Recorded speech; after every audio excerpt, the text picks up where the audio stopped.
Olá! Hoje eu quero começar lendo um texto bastante interessante. Se encontra em Marcos, no capítulo 9, a partir do verso 38, que diz assim: João disse: Mestre, vimos um homem que expulsava demônios pelo poder do seu nome, mas nós o proibimos de fazer isso porque ele não é um dos nossos. Jesus respondeu: Não o proíbam, pois não há ninguém que faça milagres pelo poder do meu nome e logo depois seja capaz de falar mal de mim. Interessante o que Jesus disse aqui, não é? Porque veja só o que ele disse em Mateus, no capítulo 7, a partir do verso 21. Jesus disse assim: Não é toda pessoa que me chama de Senhor, Senhor, que entrará no reino do céu, mas somente quem faz a vontade do meu Pai, que está no céu. Quando aquele dia chegar, muitas pessoas vão me dizer: Senhor, Senhor, pelo poder do seu nome anunciamos a mensagem de Deus e pelo seu nome expulsamos demônios e fizemos muitos milagres. Então eu direi claramente a essas pessoas: eu nunca conheci vocês. Afastem-se de mim, vocês que só fazem o mal. Repararam que Jesus disse aqui: aqueles que expulsaram demônios em meu nome, eu não os conheço. E lá em Marcos, ele está dizendo assim: não façam nada, não proíbam eles. Se eles estão expulsando demônios em meu nome, eles não vão fazer mal nenhum a mim. O que é isso? Como é que Jesus, no momento, fala uma coisa e no momento fala outra? Vamos descobrir isso? Pois está no ar, Na Mira da Verdade.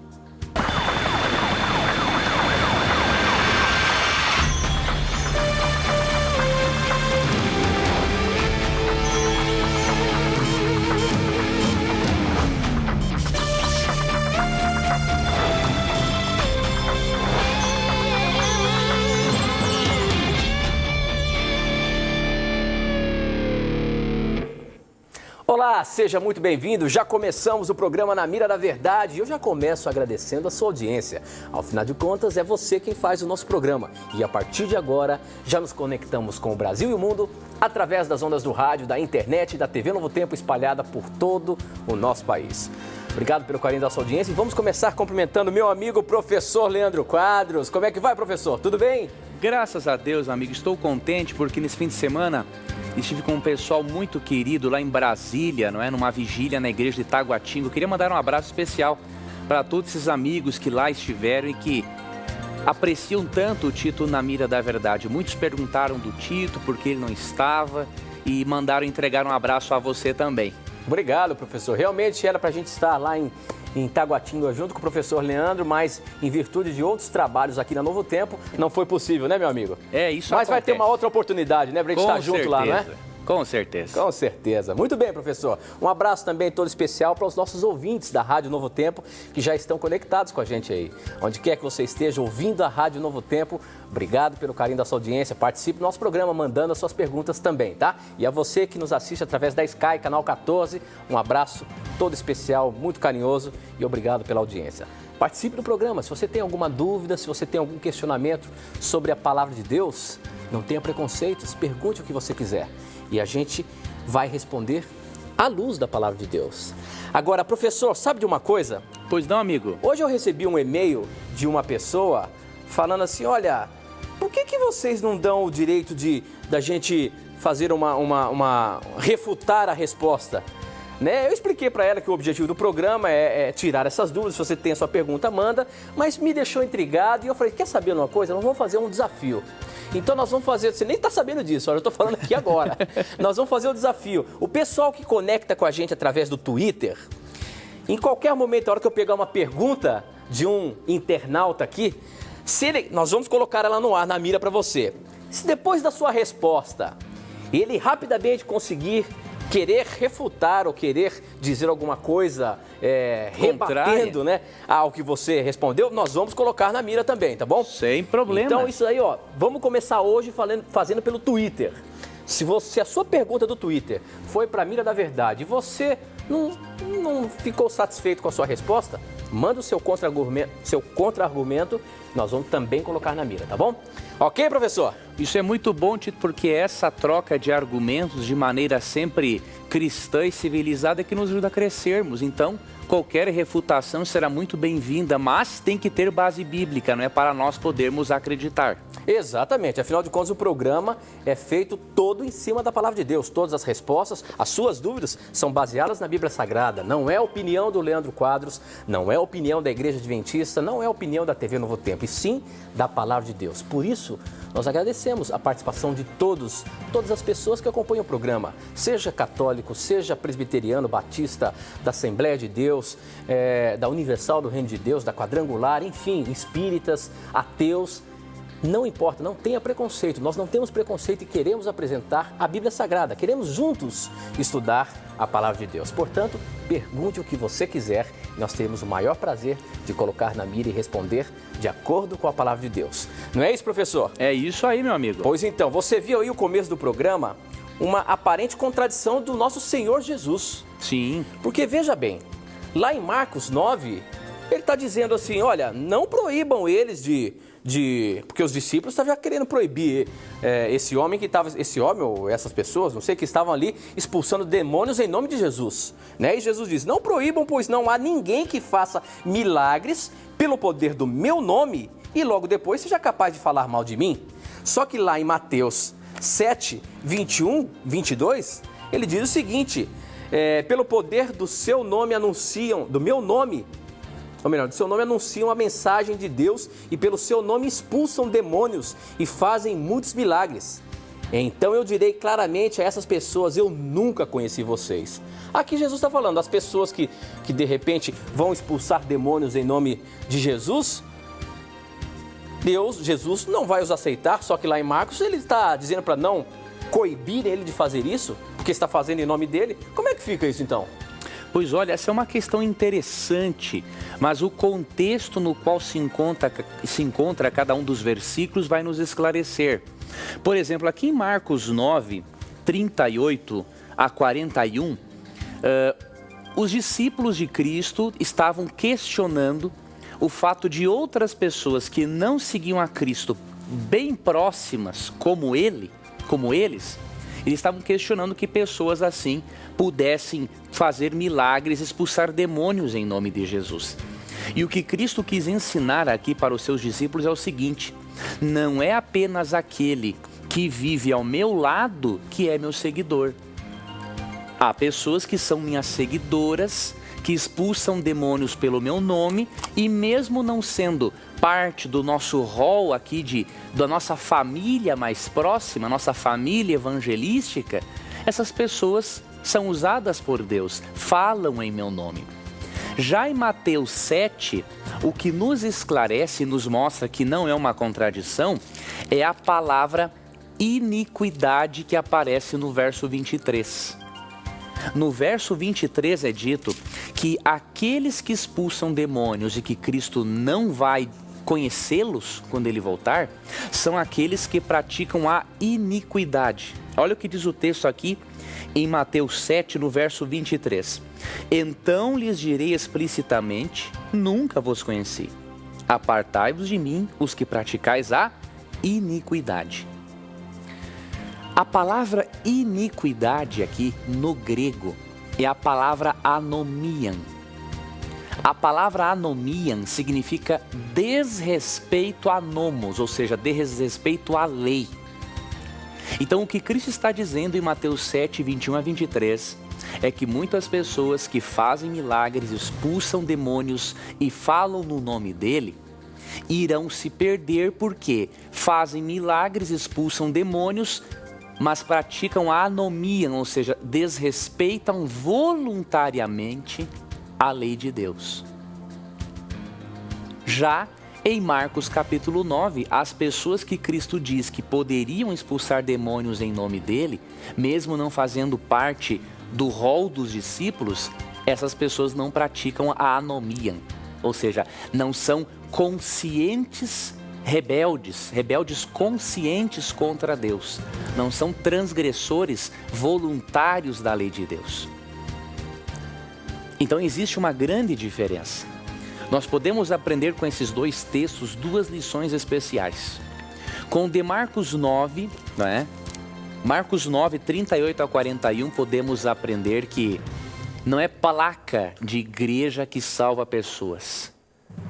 O que salva pessoas é um íntimo relacionamento com Cristo, que leva essas pessoas a se comprometerem com o Salvador e com suas verdades, mesmo que tenha muitas vezes que abandonar igrejas que não ensinam a verdade pura e cristalina. Agora, já em Mateus aprendemos uma outra lição. Podemos expulsar demônios, fazer milagres em nome de Cristo, mas se não tivermos um compromisso com a palavra de Deus e de livre e espontânea vontade formos rebeldes e levarmos outros à rebelião, aí nós não somos de Deus. E por que é possível fazer milagre em nome de Jesus e mesmo assim se perder, de acordo com Mateus 7, 21 a 23? Simples, porque nem todo milagre, nem todo sinal prodigioso vem de Deus. Se você ler Êxodo capítulos 7 e 8, você percebe que muitas coisas que Deus fazia, o diabo fazia através dos magos de Faraó no Egito. O demônio pode imitar muitas coisas que Deus faz. E também devemos levar em consideração que mesmo Deus utilizando milagres para comunicar seu plano de salvação às outras pessoas, a nossa confiança principal, amigo telespectador, ouvinte, internauta, sempre deve ser a Bíblia Sagrada. Nós não podemos jamais avaliarmos uma verdade de acordo com os nossos sentimentos. Por quê? Porque em Jeremias 17, ali versos 5 e 9, fala que enganoso é o coração e desesperadamente corrupto. Ao invés de crermos nos nossos sentimentos, quando dizem que algo é verdade ou é mentira, temos que confrontar isso com a Bíblia. Porque em Atos 17, 11, os bereanos, crentes da igreja de Bereia, foram considerados pessoas nobres porque eles comparavam os ensinamentos que lhes eram apresentados para ver se estavam em harmonia com a Bíblia. Então a nossa segurança deve ser sempre a palavra de Deus e não simplesmente aquilo que pensamos que é. Ok, professor, muito bem. Para você participar do nosso programa mandando a sua pergunta, basta você mandar um torpedo para a gente. O nosso número é 12 9156-6972. Você manda a sua pergunta e eu recebo aqui na hora. Você também pode acessar o nosso blog. Nosso blog é novotempo.com/Na Mira da Verdade. E a sua pergunta chega online aqui para mim. Ou então, você pode seguir a gente no Twitter. O nosso Twitter é @Na Mira da Verdade. É só você entrar lá, é só você se inscrever, passar a seguir o programa Na Mira da Verdade. Você participa do programa mandando as suas perguntas, os seus questionamentos, tá bom? Participe, mande a sua pergunta, tire a sua dúvida e nós teremos o maior prazer em colocar a sua pergunta na mira da verdade, tá bom? Professor Leandro Quadros, meu amigo. Vamos, meu irmão. Olha, em poucos minutos que começou o programa, nós já temos aqui, ó, dezenas, já quase centenas de pessoas no Twitter mandando suas perguntas. O pessoal gostou da ideia de refutar a resposta, hein? Mas vamos lá. Vamos lá.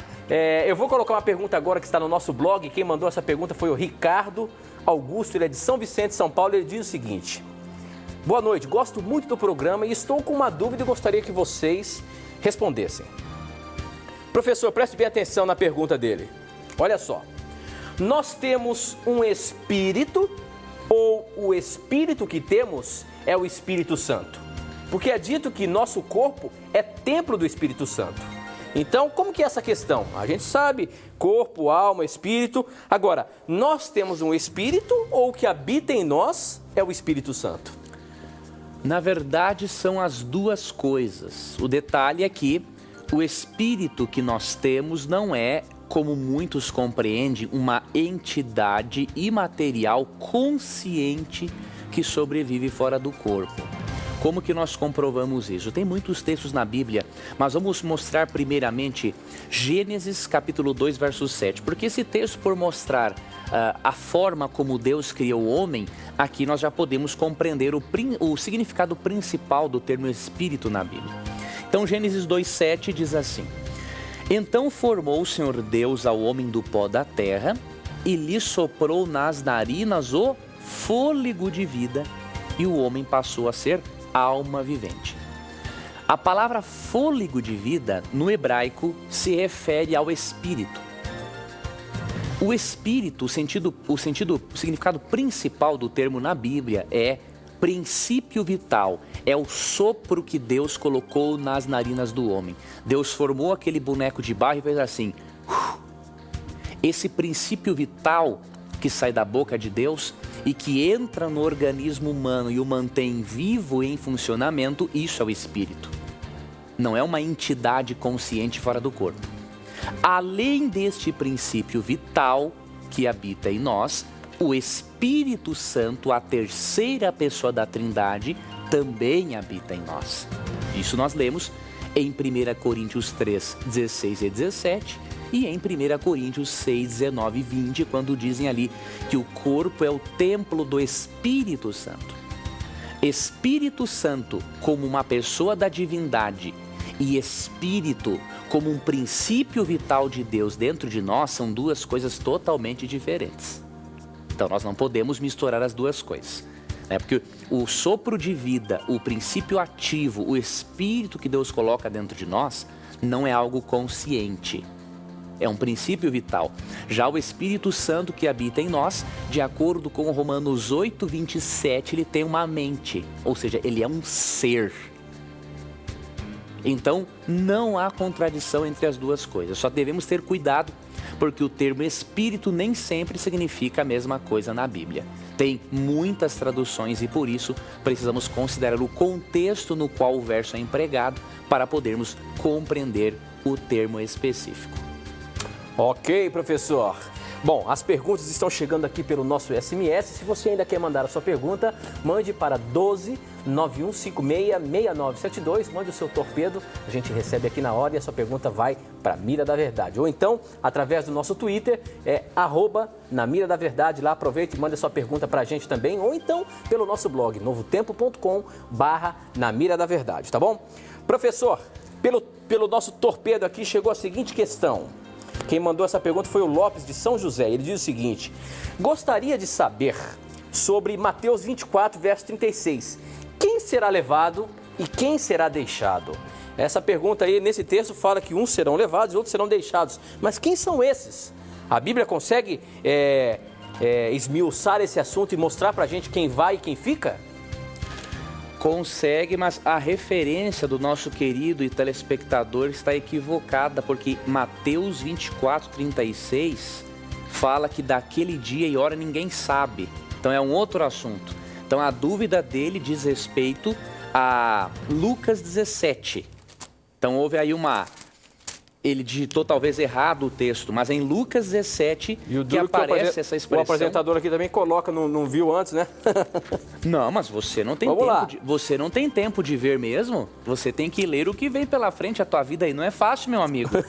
Você tem que olhar de tudo que é lado, pergunta de tudo que é lado, né? Mas vamos aqui ajudar o nosso telespectador. Lucas 17? Isso, é Lucas 17 a dúvida do telespectador. Só dá uma ajeitada no seu microfone aí, professor, que tá caindo. Tá caindo? Não é possível. Mas ele tá tão firmezinho aqui. Ah, isso. Vamos lá, então. Ó, aqui é o seguinte, a dúvida do nosso amigo está aqui nesse versículo, ó.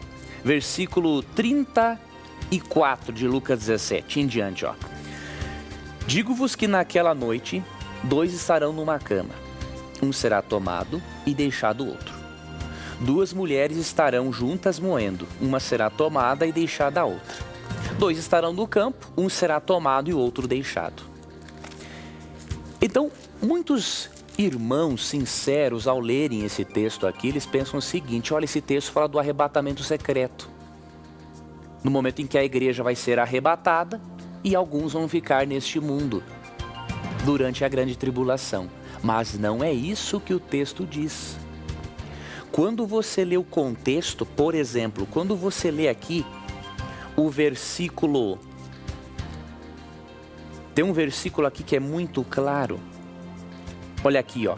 A partir do versículo 24, você verá que essa citação de que um será tomado e outro deixado, ela não pode ser interpretada como arrebatamento secreto por causa do contexto do capítulo. Então, no verso 24 diz assim: Porque assim como o relâmpago fuzilando brilha de uma outra extremidade do céu, assim será no seu dia o Filho do Homem. Perceba que Cristo compara a volta dele a um relâmpago que brilha de uma extremidade à outra dos céus. Então, não tem nada de arrebatamento secreto, meu amigo, na Bíblia. Quando a Bíblia fala que um será tomado e outro deixado, simplesmente está se referindo ao fato de que na volta de Cristo, alguns serão levados para o céu salvos e alguns ficarão na terra perdidos. E nós temos como comprovar que os que ficarem não ficarão vivos para passarem pela tribulação. Quer ver como? Vamos aqui ler o que Paulo escreveu aqui em 2 Tessalonicenses, capítulo 1, versos 7 a 9. Os que serão deixados não serão deixados vivos, porque eles morrerão pelo resplendor da glória de Cristo. É o que diz 2 Tessalonicenses 1, 7 a 9. E a vós outros que sois atribulados, alívio juntamente conosco, quando do céu se manifestar o Senhor Jesus com os anjos do seu poder, e em chama de fogo, tomando vingança contra os que não conhecem a Deus e contra os que não obedecem ao Evangelho de nosso Senhor Jesus. Esses sofrerão penalidade de eterna destruição, banidos da face do Senhor e da glória do seu poder, quando vier para ser glorificado nos seus santos e ser admirado em todos os que creram naquele dia.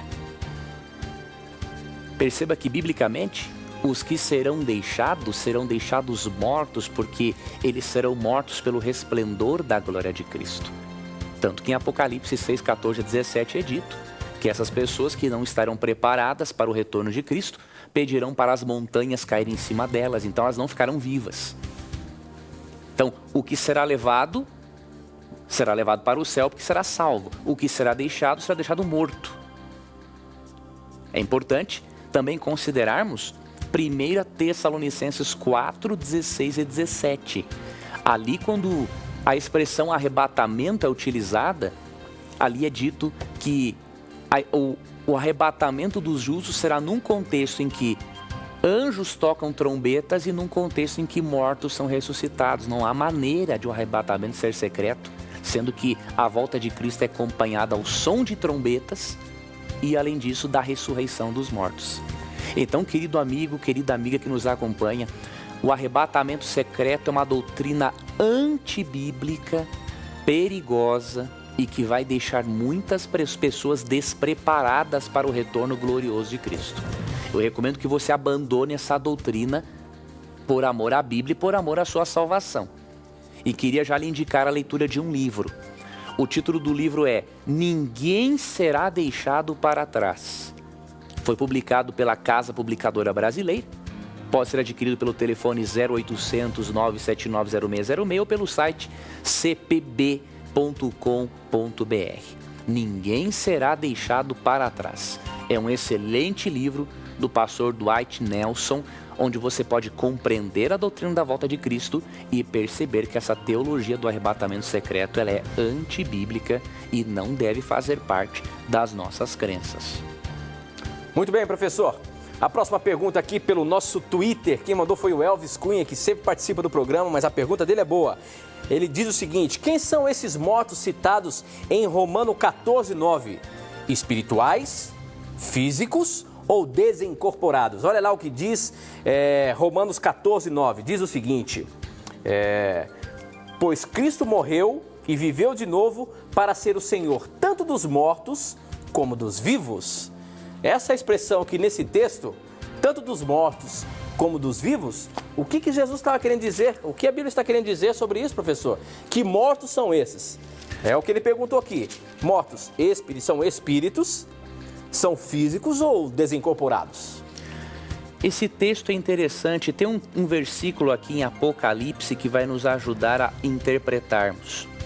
Apocalipse capítulo 1, versículo 18, diz o seguinte. Falando de Cristo, não é? Vou ler a partir do verso 17. Quando o vi, caí a seus pés como morto. Porém, ele pôs sobre minha mão direita, dizendo: não temas, eu sou o primeiro e o último. E aquele que vive, estive morto, mas eis que estou vivo pelos séculos dos séculos e tenho as chaves da morte e do inferno. Que aqui nessa tradução no grego é sepultura. Ou seja, Cristo, quando diz que tem as chaves da morte e do inferno, ele está dizendo que tem o domínio sobre a morte, porque ele ressuscitou, ele venceu a morte. Então, quando o texto de Romanos afirma que Cristo é o Senhor de vivos e mortos, está dizendo que ele é o Senhor de vivos e mortos porque ele tem o domínio sobre a morte. E ele pode ressuscitar aqueles que morreram crendo nele no momento em que ele quiser. De acordo com a Bíblia, não é? As pessoas mortas voltarão a ter consciência, os justos, os filhos de Deus, apenas na volta de Cristo. Vamos ler um texto que comprova isso, que é 1 Coríntios 15, 23, que diz assim: cada um, porém, por sua própria ordem, Cristo as primícias, depois os que são de Cristo, na sua vinda. Então, Cristo é o Senhor dos mortos, por quê?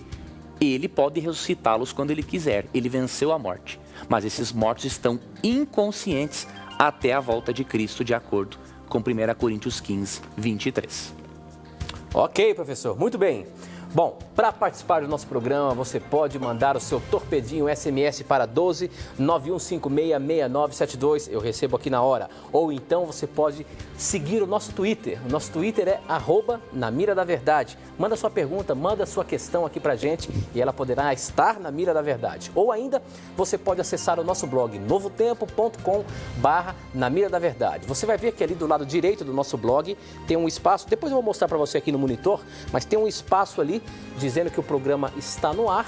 É só você preencher ali com a sua dúvida e eu também recebo aqui na hora, tá bom? Então aproveita aí o intervalo que nós vamos agora, mande sua pergunta, formule o seu questionamento, pode colocar o mais difícil que você quiser, manda pra gente que a sua pergunta vai estar na mira da verdade, tá bom? Aproveite o intervalo, não sai daí não, hein? Nós voltamos já já.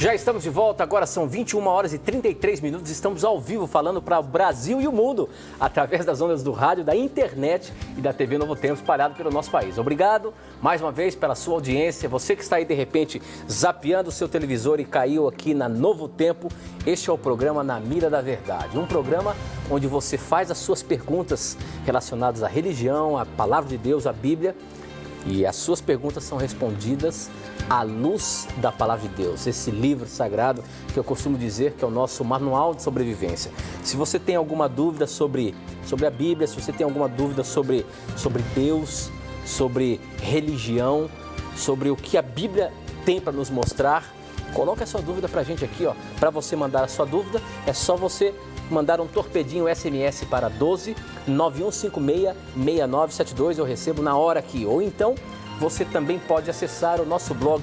O nosso blog é novotempo.com/NaMiraDaVerdade e ainda você pode também mandar a sua pergunta pelo Twitter. O nosso Twitter é @NaMiraDaVerdade. Mande a sua pergunta e ela vai pra mira. Professor Leandro Quadros, opa, tá estudando aí a Palavra de Deus, é? Rapaz, estou dando uma olhada aqui, Tito, no intervalo, no livro de Daniel.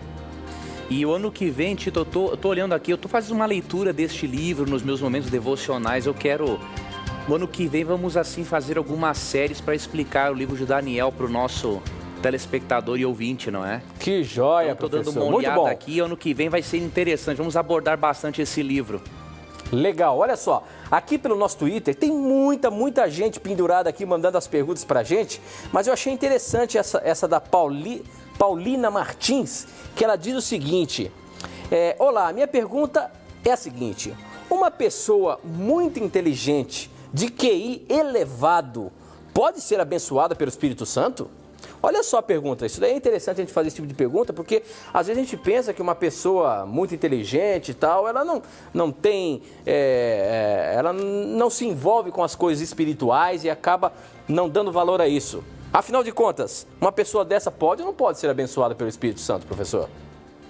Vejam bem, queridos, aqui em Tiago, capítulo 1, verso 17, tem uma citação interessante que diz assim, ó. Toda boa dádiva e todo dom perfeito são lá do alto, descendo do Pai das luzes, em quem não pode existir variação ou sombra de mudança. Então todas as coisas boas, habilidades, QIs elevados, né, é Deus quem dá.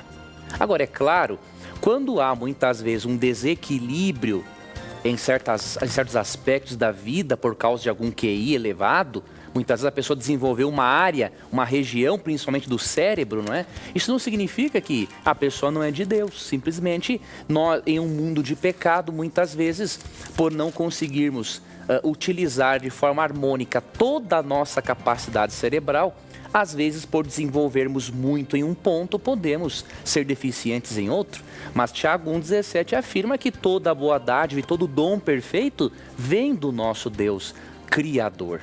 Por exemplo, Isaac Newton, descobridor da lei da gravidade, de um QI elevadíssimo, não é? Ele, além de ser o descobridor da lei da gravidade, era um homem que acreditava piamente em Deus, estudava a Bíblia profundamente. Então, independente de QI, qualquer pessoa pode ser influenciada pelo Espírito Santo, porque 1 Timóteo 2,4 afirma que Deus deseja que todos os homens sejam salvos, independente do grau de QI que um indivíduo tenha. Isso para Deus é irrelevante, né? Professor, olha aqui, ó, já tem a primeira, não é bem uma refutação aqui, mas você terminou essa pergunta, né? A sua Sim, resposta, meu né? amigo. Tá bom. É que eu tô tão entretido aqui com as coisas que eu quero, olha só. A Keila Guiar tá falando, você acabou de falar aí no bloco anterior sobre o arrebatamento secreto. Uhum. E ela tá dizendo assim, olha, eu gostaria de uma melhor explicação sobre o arrebatamento. Agora, o que você pode acrescentar aí sobre o arrebatamento? Eu queria fazer uma pergunta, por exemplo, o arrebatamento, ele vai acontecer por ocasião da volta de Jesus. Não é isso? Isso. E nós vamos ser arrebatados já com o corpo glorificado ou não? Seremos, eu vou ler um texto aqui para nossa irmã, para nossa amiga, 1 Tessalonicenses 4, 16 e 17, para ela ver a única vez que aparece essa palavra arrebatamento na Bíblia, não é? É mesmo? Tem uma vez só, professor? Só uma vez. E interessante que nessa vez em que ela aparece, Tito, ela está num contexto em que o arrebatamento não tem nada de secreto, né? Então vamos para 1 Tessalonicenses 4, 16 e 17, que diz assim: Porquanto o Senhor mesmo, dada a sua palavra de ordem, ouvida a voz do arcanjo e ressoada a trombeta de Deus, descerá dos céus, e os mortos em Cristo ressuscitarão primeiro. Depois nós, os vivos, os que ficarmos, seremos arrebatados juntamente com eles, ou seja, com os mortos ressuscitados, entre as nuvens, para o encontro do Senhor nos ares. E assim estaremos para sempre com o Senhor. Perceba, querida irmã, que a única vez em que a palavra arrebatados aparece na Bíblia é num contexto em que a volta de Cristo é acompanhada ao som de trombetas e ocorre a ressurreição dos mortos e a glorificação dos vivos. Então, de que maneira pode ser secreto? Simplesmente não existe o arrebatamento secreto na Bíblia. Por quê? Um evento que é acompanhado com som de trombetas não pode ser secreto, a menos que toda a humanidade esteja surda neste momento. Mas não será esse o caso, não é? O evento é acompanhado ao som de trombetas, ressurreição dos mortos e transformação dos vivos. Então, o arrebatamento secreto não é bíblico. Agora, veja como será a volta de Cristo. Vou lhe dar outros textos, não é? Além daquele livro que eu indiquei para você, Ninguém Será Deixado para Trás. Sobre a volta de Cristo, olha, por exemplo, o que diz Apocalipse 1,7. Eis que vem com as nuvens e todo olho o verá, até quantos o traspassaram. E todas as tribos da terra se lamentarão sobre ele, certamente. Amém. Perceba, se quando Cristo vier nas nuvens, todo olho o verá, e todas as pessoas se lamentarão sobre ele, isso significa que elas estarão vendo a Cristo no céu. Então, o arrebatamento dos justos não tem nada de secreto. Você pode também ir para Mateus capítulo 24, versos 30 e 31, e você verá outra coisa interessante. Então aparecerá no céu o sinal do Filho do Homem. Todos os povos da terra se lamentarão e verão o Filho do Homem, vindo sobre as nuvens do céu com poder e muita glória. E ele enviará os seus anjos com grande clangor de trombeta, os quais reunirão seus escolhidos dos 4 ventos de uma outra extremidade dos céus. Não tem como existir arrebatamento secreto por esse texto. Diz que Cristo vai aparecer no céu, todos os povos o verão, com poder e muita glória, e todos os anjos virão ao som de trombetas para reunir os salvos. Então, resumindo, minha irmã, não existe arrebatamento secreto na Bíblia. A volta de Cristo é um evento glorioso, único, importantíssimo, e você e eu precisamos estar preparados para este evento. Tá? Recomendo que a irmã se aprofunde nesse assunto, adquira o nosso curso bíblico, não é? O nosso curso bíblico Verdades para o Tempo do Fim. Através desse estudo você poderá se aprofundar ainda mais nessa doutrina importantíssima. Muito bem, professor, e é exatamente isso que eu já estava aqui nas minhas mãos para apresentar para o nosso telespectador. Esse é o nosso presente que nós oferecemos aqui semanalmente para você. É o curso bíblico Verdades para o Tempo do Fim. Essa revista belíssima que tem 16 temas, 16 assuntos interessantes que você vai ler cada um deles e no final de cada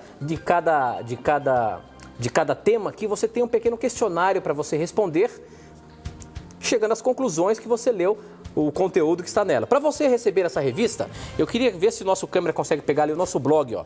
Esse aqui é o blog Na Mira da Verdade, novotempo.com/Na Mira da Verdade. Para você receber esse curso bíblico, você vai descer aqui, ó.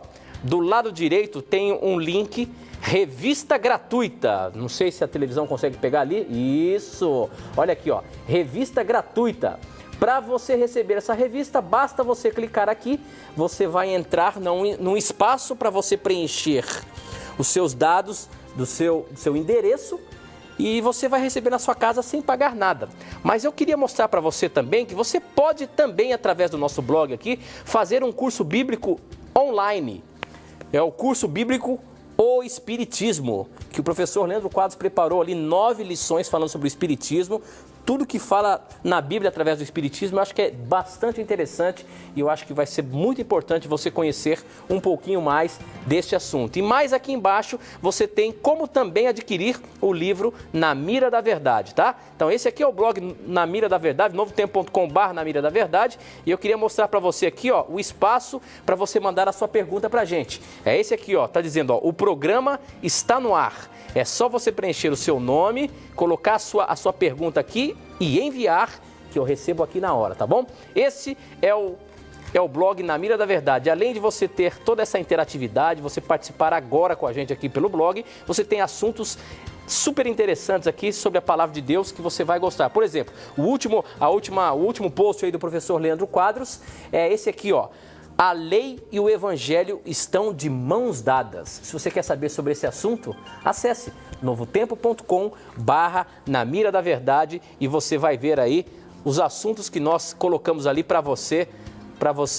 Deixa eu só chamar aqui o professor. Professor, você está aí na cadeirinha, você gostou da cadeirinha, né? Rapaz, está muito confortável, acho que eu vou ficar aqui o programa todo. Já está prontinho ali. Tô brincando. Muito bem, vamos lá. Eu tenho agora um questionamento aqui que tá vindo de todos os lados, viu? Tá vindo do Twitter, tá vindo do SMS e tá vindo do nosso blog. Eu vou colocar aqui do nosso blog e depois complementar com o Twitter. Não, vou colocar primeiro do Twitter, quer ver? Olha, do Twitter diz o seguinte, demais Renata Domingues, a Renata Domingues diz o seguinte, ela começa o Twitter dela assim, ó, demais. Renata Domingues, um abraço para você que está participando do nosso programa, tá? Ela diz o seguinte, oi, queria perguntar por que os adventistas não podem usar joias? E os adventistas que usam podem ser salvos? Essa é a pergunta dela. Mas agora eu quero fazer um outro questionamento que chegou pelo nosso blog aqui, bastante interessante, professor. Se segure aí, quero ver como é que você vai sair, hein? Preste bem atenção. Em Ezequiel 16, fala que o Senhor Jeová colocou enfeites, braceletes, joias nas orelhas, coroa, ouro e prata, vestido de linho para modificar Jerusalém, que era impura. E depois que o Senhor deixou formosa, ela se corrompeu e se prostituiu. No mesmo capítulo, a partir do verso 17, fala que tomou as joias de enfeite que Deus lhe deu de ouro, de prata, e fizestes imagens de homens que se tornou abominável a Deus. Diante dessas afirmações, entendo que as joias de qualquer espécie é aprovada o uso por Deus. Afinal, foi Ele mesmo quem as deu. O que se torna abominável é fazer a imagem de ouro e adorar, como fala na história de Moisés, que o povo fez o bezerro de ouro. Professor, olha só, nesse texto de Ezequiel, se a gente abrir aqui, a gente dá a entender ali que Deus estava falando sobre as joias e enfeitando a mulher. Agora, esse assunto de Ezequiel aqui, está querendo falar alguma coisa com relação ao ser humano ou ao povo de Israel? Como que a gente pode entender isso? Ou se isso aqui realmente justifica o uso de adornos, de joias, como está falando aqui, e como é a pergunta também da nossa internauta.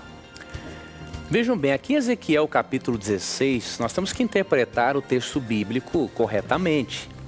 Então, em Ezequiel capítulo 16 está falando da infidelidade de Jerusalém. E o que Deus fez? Deus se comunicou numa linguagem que o povo pudesse compreender o quanto eles estavam sendo infiéis. Naquela cultura da época, não é?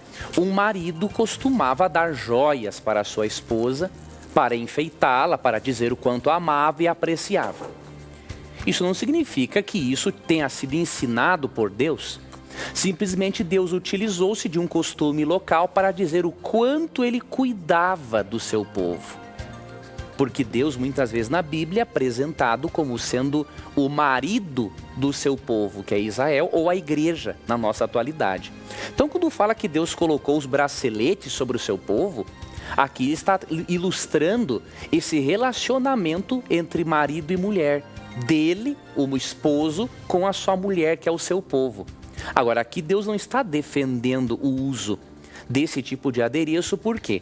Se você ler Êxodo 33, 4 a 6, você percebe que Deus foi totalmente contra, né?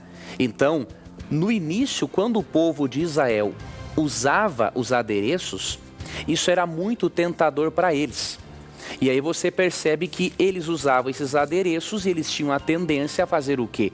A adorar divindades pagãs. Então, em Êxodo 33, 4 a 6, se fosse simplesmente uma questão de paganismo, Deus não tinha sido aqui tão direto. Então, aqui é dito, por exemplo, o seguinte, ó: ouvindo o povo essas más notícias, pôs-se a prantear e nenhum deles vestiu os seus atavios.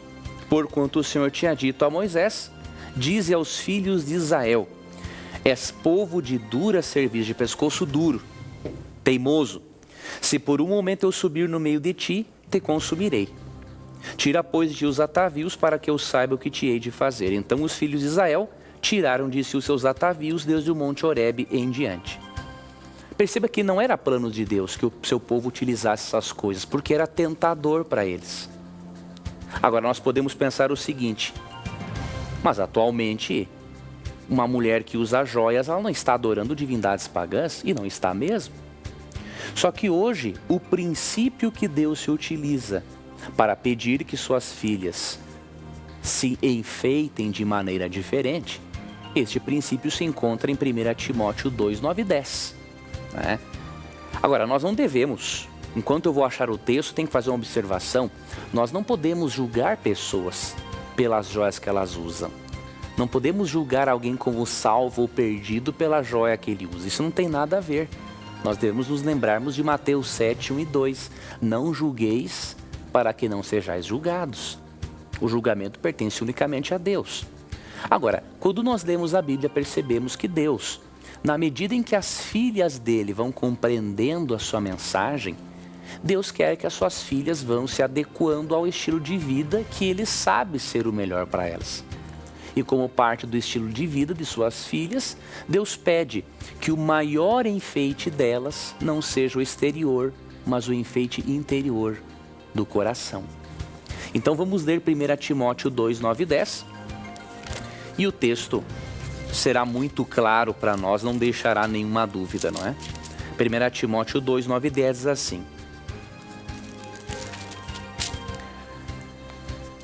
da mesma sorte que as mulheres em traje decente, se ataviem com modéstia e bom senso, não com cabeleira frisada e com ouro ou pérolas, ou vestuário dispendioso, que é vestuário caro, não é? Porém com boas obras, como é próprio às mulheres que professam ser piedosas. Perceba que o texto não é contra a mulher enfeitar-se. Tanto que no verso 9 diz assim, que as mulheres, em traje decente, se ataviem. Então a mulher tem que ser bem apresentável, tem que estar bonita para o seu marido. Só que o enfeite tem que ser o quê? Com modéstia, bom senso e não com cabeleira frisada, ouro, pérolas. Ou seja, Deus não quer que faça parte do estilo de vida da cristã o uso de joias e nem roupas caras. Este princípio se repete também em 1 Pedro, não é? Capítulo 3, versos 3 e 4. Então isso aí não é uma doutrina adventista. Um adventista não tem que criar doutrina nenhuma. O adventista tem que seguir as doutrinas que estão na Bíblia. E 1 Pedro 3, 3 e 4 diz assim, não seja o adorno da esposa o que é exterior, como o frisado de cabelos, adereços de ouro, aparato de vestuário. Seja, porém, o homem interior do coração, unido ao incorruptível trajo de um espírito manso e tranquilo, que é de grande valor diante de Deus. Então essa é a orientação de Deus, para que as suas filhas tenham um estilo de vida cristão, para que possam se parecer cada vez mais cristãs. Agora, vamos abrir mais um parêntese aqui para finalizarmos essa breve explicação. Por que eu mencionei no princípio que não devemos julgar as pessoas pelas joias que elas usam ou deixam de usar? Tem muitas pessoas que usam joias por questões de autoestima. Então não adianta você despejar um monte de texto bíblico sobre a pessoa e você não ajudar a pessoa a encontrar o seu valor próprio. Então você ensina sim o estilo de vida de Deus para essa pessoa, mas você como um bom cristão que vai ter palavras temperadas com sal, como diz Colossenses, não é? Capítulo 4, que vão dar sabor à vida das pessoas, você precisa ajudar essa pessoa a encontrar o seu próprio valor, a se sentir uma mulher amável, amada, de valor, independente dos adereços que ela use. A partir do momento que o tanque emocional dela estiver cheio, o adereço vai ser uma coisa de menos importância. Então é importante trabalharmos esses dois aspectos e aprendermos a ter paciência com todas as pessoas que cada um está no seu nível de crescimento. Isso é uma coisa muito particular entre a pessoa e Deus. Muito bem, professor. Muito boa sua resposta aí. Bom, para você participar do nosso programa, ainda há tempo, você pode mandar o seu torpedo SMS para 12915669972, eu recebo aqui na hora. Ou então, pode acessar o nosso blog, novotempo.com/Na Mira da Verdade. E ainda, através do nosso Twitter, @Na Mira da Verdade. Mande a sua pergunta, que ela vai estar na Mira da Verdade, tá? Olha só, pelo torpedinho SMS, professora, essa pergunta aqui, deixa eu ver quem mandou, foi o Wellington. E ele diz o seguinte, gostaria de saber o que acontece com uma criança quando morre? Ela é salva ou se perde? O que a Bíblia pode falar para a gente aí de uma criança que ela ainda não tem o discernimento? Ou seja, ela não conhece a verdade, ela não sabe discernir isso. Uma criança quando morre, não importa, não é, talvez não um bebê, mas uma criança de 1, 2, 3, 4 aninhos, por exemplo, professor. O que acontece? Vejam bem, aqui em Mateus 16, 27... quando fala do juízo divino, diz o seguinte, porque o Filho do Homem há de vir na glória de seu Pai com seus anjos, e então retribuirá a cada um conforme as suas obras. Esse texto não está dizendo que a salvação é pelas obras, mas está demonstrando o seguinte, que as obras evidenciam a verdadeira fé. E por isso Cristo vai avaliar a cada pessoa, de acordo com as suas obras, porque as obras demonstram o tipo de fé, se é uma fé verdadeira ou falsa. Esse texto não está excluindo as crianças. Todas as pessoas, sejam crianças, adolescentes, jovens, adultos, idosos, são avaliados por Deus com base na aceitação de Jesus e com base nas suas obras que expressam a real aceitação de Cristo. Agora, nós não temos como definir que idade a criança é salva e qual não é salva, porque a Bíblia não fala a respeito desse assunto. A Bíblia não coloca a salvação como sendo algo dependente da idade ou da sinceridade de alguém. Por quê?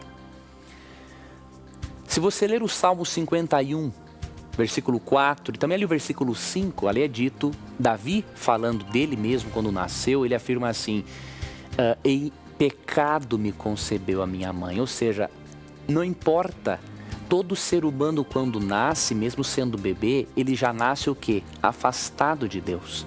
Então mesmo que ele não pratique os pecados como atos, ele é um pecador, porque ser pecador não é apenas praticar coisas erradas, é nascer longe de Deus. Então todos, de acordo com Romanos 3:23, estão destinados à morte eterna. Então até mesmo as crianças precisam do sacrifício de Jesus Cristo no lugar delas. Agora, mesmo não tendo como definir quais crianças serão salvas ou não serão salvas, nós não temos como definir isso. O que nós sabemos por Mateus 19, 14 e 15 é que Deus tem planos eternos para as criancinhas. Veja o que diz esse texto de Jesus em Mateus 19, 14 e 15. Jesus, porém, disse: deixai os pequeninos, não os embaraceis de vir a mim, porque dos tais é o reino dos céus.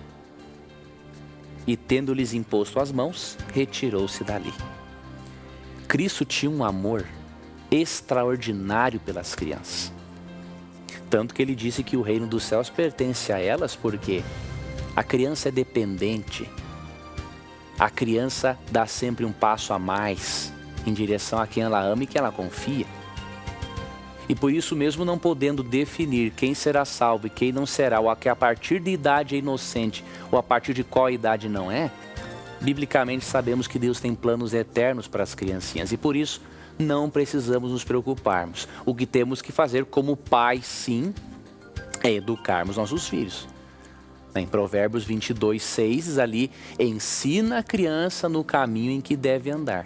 Se nós não fizermos a nossa parte e os nossos filhos se perderem por nossa causa, será muito triste nós estarmos no céu e os nossos filhos não estarem conosco. Se isso acontecer, que Deus nos livre, que não seja por nossa culpa. Então vamos fazer a nossa parte e Deus vai fazer a parte dele. Agora, professor, esse texto que você acabou de ler aí, que as crianças é o reino dos céus, não dá uma base para nós entendermos de que as crianças poderão ser salvas, professor? Porque Sim. se a gente começar a imaginar assim, imagina uma criança, nós no mundo em que vivemos, um mundo em que há desordem para todos os lados, tem crianças que não têm os pais, que são inocentes, perdidos no mundo aí, e por uma calamidade, sei lá o que acontece, morre uma criança dessa, uma inocência, não sabe discernir o que é certo e o que é errado. Será que esse texto não dá base bíblica para a gente entender de que essas criancinhas, Deus vai ter um amor tão grande e vai salvá-las? Nós não podemos dizer que todas as crianças... Não podemos afirmar, não é isso? Não podemos que todas serão, mas esse texto mostra realmente que o plano de Deus para as criancinhas, com certeza, é a salvação, não é? Se há ser neste planeta que tem uma dependência de Deus e que tem realmente fé em Deus e confia nele quando aprende de qualquer forma, confia incondicionalmente em uma criança. Como nós temos a aprender com as crianças, não é? Então, com certeza, os planos de Deus para as crianças são planos eternos e teremos muitas surpresas agradáveis no céu em relação a isso.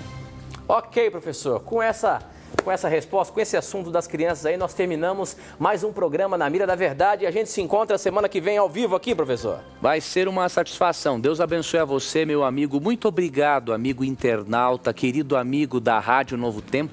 E obrigado a você também, telespectador, por acompanhar o Na Mira da Verdade. Que Deus proteja você, que Deus lhe dê momentos de muitas alegrias no estudo da palavra. E nunca se esqueça, sempre que você tiver a coragem de perguntar a Bíblia, unicamente a Bíblia vai ter a coragem de lhe responder. E lembre-se, no nosso programa, sempre a sua dúvida, sempre o seu questionamento vai estar na mira da verdade. Até o nosso próximo encontro. Tchau.